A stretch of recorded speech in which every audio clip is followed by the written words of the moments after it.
Mandarine Satsuma, Citrus reticulata, la mandarine de Canton, un agrume japonais. Yuzu Citrus junos, une plante hybride. Ce sont des citrons, mais pas n'importe lesquels. Ce sont des yuzu. C'est un citron japonais qui a une puissance et un parfum absolument incroyable. Incroyable comme ce fait Joa celonia, le goyavier du Brésil, qui s'acclimate parfaitement ici. Ça, ce sont nos premiers feijoa.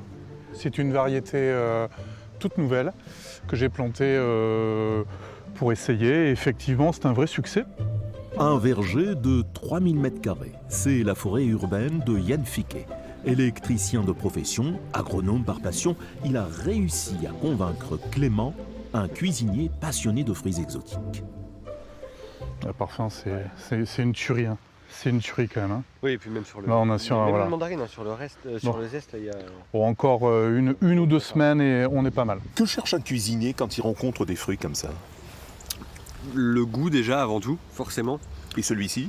Là, on est quasiment parfait, hein. Comme on disait, il manque un tout petit peu, peut-être 1 ou 2 semaines encore de maturité, je pense, mais je sais pas ce que tu en penses. Oui. Mais déjà, il y a le goût énormément, et à l'odorat déjà, on a quelque chose, on n'a aucune amertume, c'est un bonbon en fait.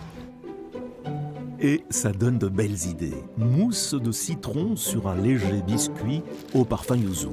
Et dire que l'inspirateur de ces délices, à l'origine de cette grande aventure, n'y connaissait rien au préalable. Je suis ni fils ni petit-fils de paysan. Je ne me revendique pas du tout ni de qualificatif d'agriculteur. Je suis plutôt un passionné, un amoureux de la nature et du vivant. Et comme ces amateurs de fruits, eux, ont déjà une opinion bien tranchée. Voilà donc comment finissent toujours ces histoires de fruits, exotiques ou pas. Ah, c'est fini, quoi.